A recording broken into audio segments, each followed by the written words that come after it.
영원히 있는 곳. 내가 다윗의 아버지 이새가 전쟁에 나간 세 아들을 위해서 다윗에게 막내 아들인 다윗에게 심부름을 시켰습니다. 전쟁하는 형들에게 유무품을 전해주고 오라는 것이었습니다. 다윗이 형들이 싸우고 있는 전쟁터에 나갔더니 블레셋의 장수인 골리앗이 이스라엘의 군대를 조롱하고 있었습니다. 다윗은 그때 아직 소년이라 전쟁에 참여할 나이가 아니었지만 그 거인과 싸워서 그를 무찌르게 되어집니다. 골리앗이라고 하는 괴물을 쓰러뜨린 다음에 다윗에게는 두 가지 변화가 있었습니다. 첫째는 아버지의 집으로 돌아가지 못하고 사울왕 곁에서 그의 군대의 장이 되어 아버지를 돌아가지 못하게 되었고, 두 번째는 사울 왕의 아들인 요나단과 특별한 사이가 되었습니다.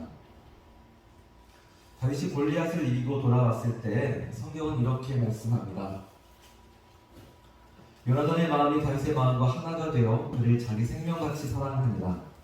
3절에는 요나단이 다윗을 자기 생명같이 사랑하여 더불어 언약을 맺었으며, 요나단이 다윗을 생명같이 사랑했다라고 말씀합니다. 다윗이 골리앗과 싸워서 이기는 모습을 보고서 요나단이 반했습니다. 다윗을 너무너무 사랑하게 되었습니다. 여기서의 사랑은 동성애를 말하는 것이 아닙니다. 이것은 두 남자의 우정이 아주 깊고 진실했다라는 것입니다. 이들이 언약을 맺었는데 서로가 서로에게 위탁하고 헌신하고 충성하는 언약을 맺었습니다. 히브리어로 헤세드라고 하는 말을 씁니다. 이 단어가 우리가 번역하기 좀 어려운 단어인데 하나님께서 우리를 사랑하실 때 변하지 않는 사랑을 헤세드라고 말합니다. 성경에서는 주로 인자하심이라고 번역하고 있는데 이 변하지 않는 충성의 언약을 다윗과 요나단이 맺게 되어집니다. 그래서 다윗이 골리앗을 쓰러뜨린 다음에 사울의 군대장이 된 것도 중요하지만 요나단과 특별한 관계가 되었다라는 것입니다. 이 본문 묵상할 때 저는 다윗에게 과연 어떤 매력이 있어서 요나단이 그를 자기 생명처럼 사랑하게 되었을까 그래서 궁금했습니다. 요나단이 자신의 겉옷을 벗어서 다윗에게 주었습니다. 이 겉옷은 비싼 옷이 아니라 신분을 말합니다. 왕위를 계승하는 신분을 다윗에게 준 것입니다. 그리고 군복과 활과 띠도 그렇게 했습니다. 자기의 생명처럼 사랑하지 않고서는 할 수 없는 행동입니다.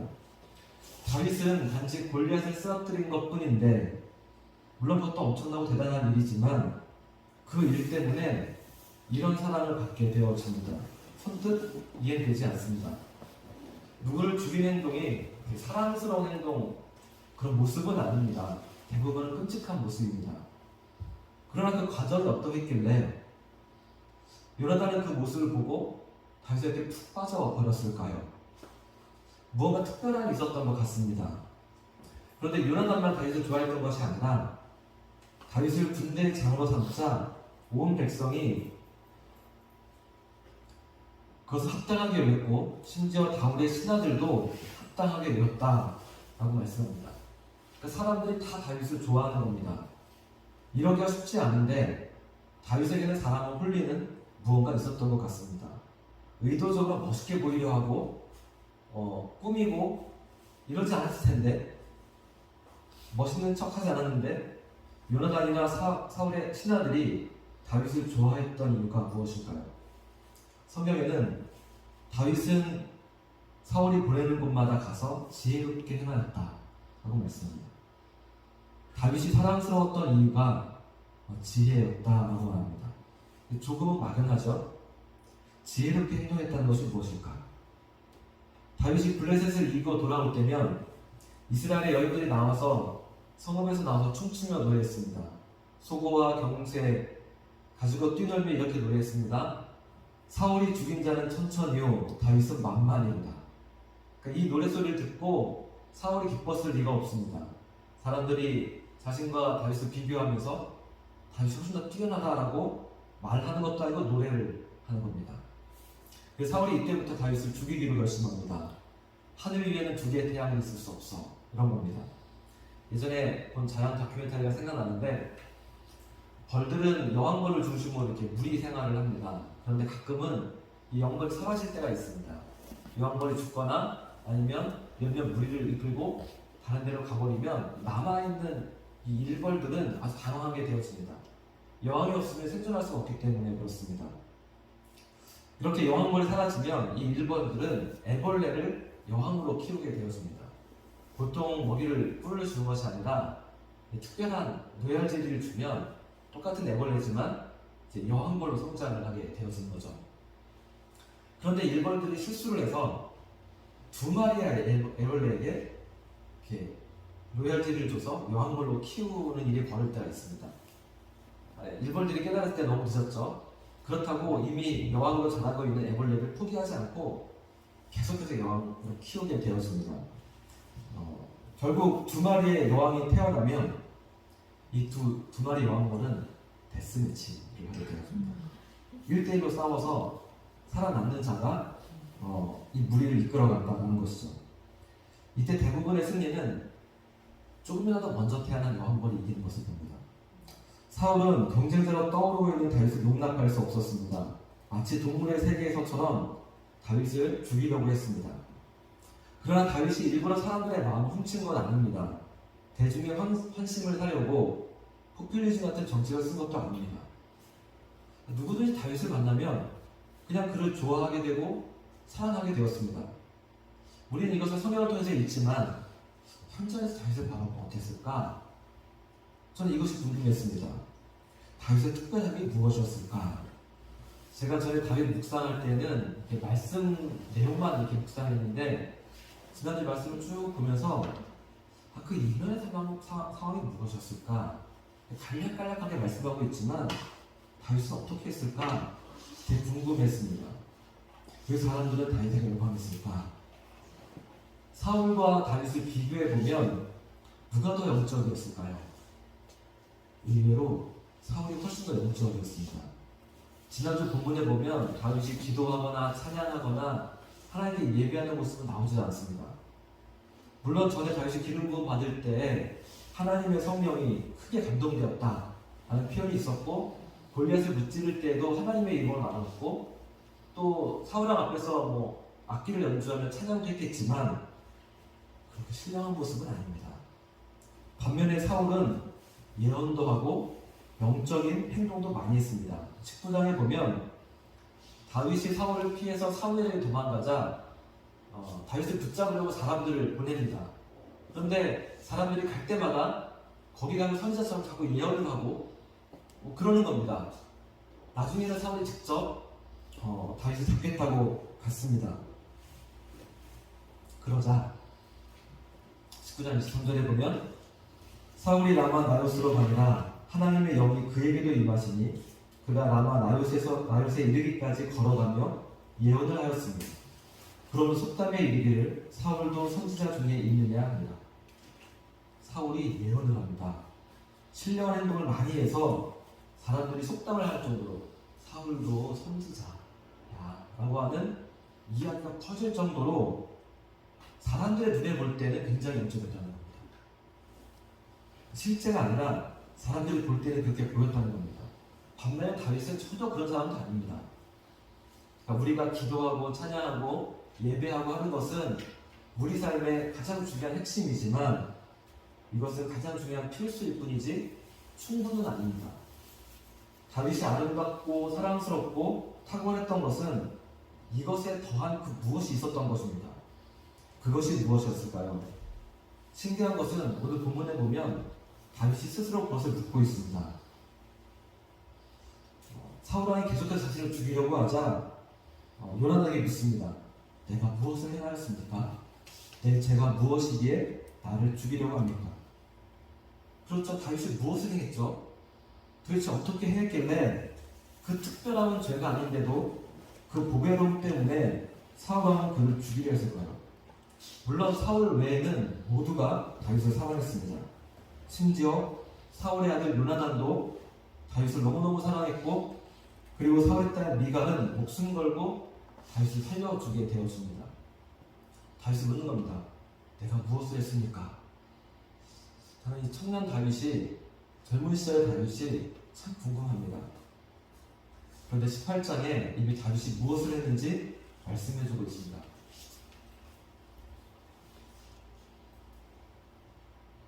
18장 5절에 보면 다윗은 사울이 보내는 곳마다 가서 지혜롭게 행하매 사울이 그를 군대의 장으로 삼았더니 온 백성이 합당히 여겼고 사울의 신하들도 합당히 여겼더라. 그리고 14절부터 16절까지인데 다윗이 그 모든 일을 지혜롭게 행하니라 여호와께서 그와 함께 계시니라. 사울은 다윗이 크게 지혜롭게 행함을 보고 그를 두려워하였으나 온 이스라엘과 유다는 다윗을 사랑하였으니 그가 자기들 앞에 출입하기 때문이었더라. 다윗이 지혜롭게 행했다라는 말씀이 3번이나 반복되고 있습니다.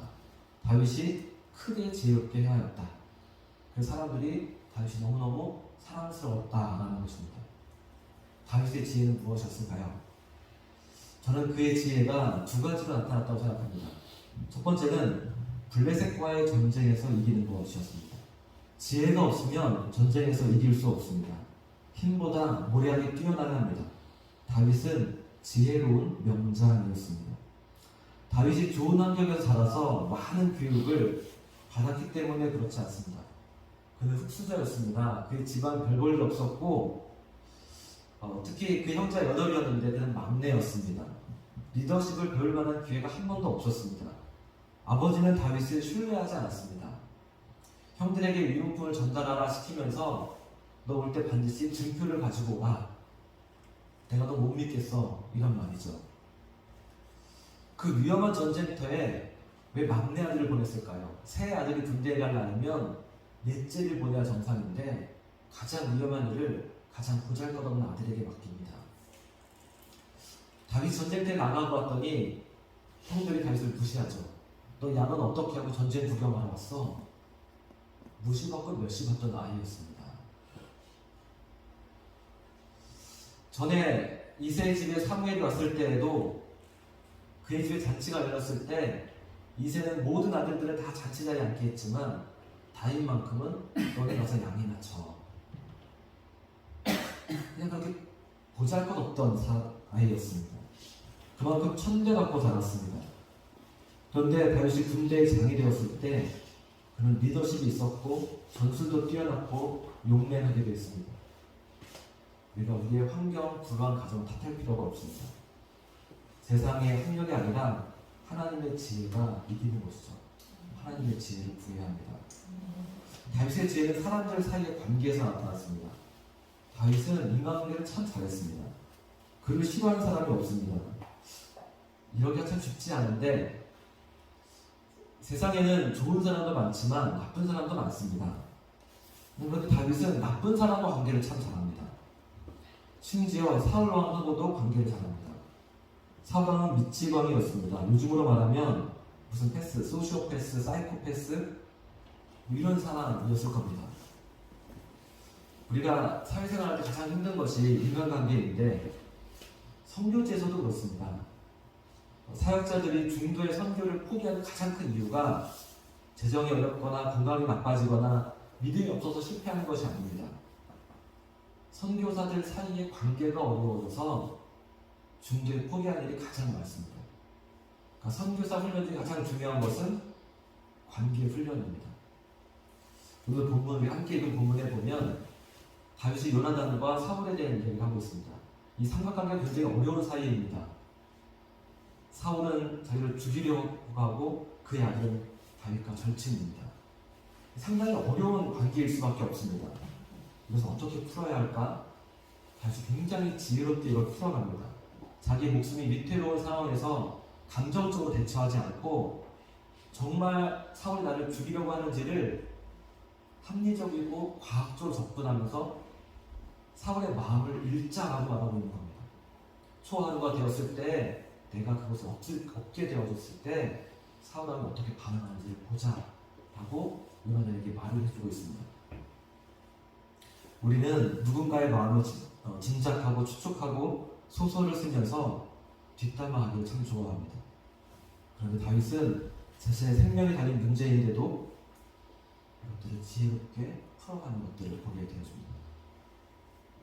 그리고 이제 오늘 본문하게 될 묵상 본문인데 사무엘상 22장에 보면 아둘람들의 이야기가 나옵니다. 다윗이 사울을 피해 아둘람들에 갔을 때 다윗에게 사람들이 몰려들었는데 하나같이 문제가 되었습니다. 환난당한 자, 빚진 자, 마음 원통한 자들이 있습니다. 세상에서 실패한 사람들, 불평하고 남 탓하기 좋아하고 게으르고 이런 사람이 한두 명만 있어도 힘든데 400명이나 다윗의 주변에 몰려들었습니다. 혹시나 이들이 천국에 간다 해도 이들은 문제를 일으킬 사람들입니다.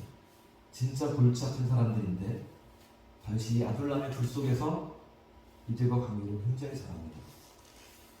결국에는 이들이 삶의 변화가 일어나고 다윗이 나라를 세울 때 나라의 중요한 역할들을 맡는 인재가 되어집니다. 다윗을 통해서 우리가 하나님의 지혜가 얼마나 중요한지를 깨닫는데 우리가 한순간에 이러한 지혜를 얻지는 못하겠지만 우리가 기도하고 노력하고 야고보서 1장 5절 말씀처럼 너희 중에 누구든지 지혜가 부족하거든 모든 사람에게 후히 주시고 꾸짖지 아니하시는 하나님께 구하라 그리하면 주시리라 말씀하신 것처럼 하나님의 지혜를 구할 수 있다.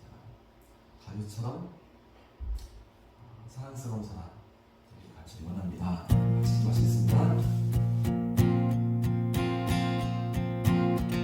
주님의 마음이 있는 곳 주님의 시선이 있는 곳 내가 있기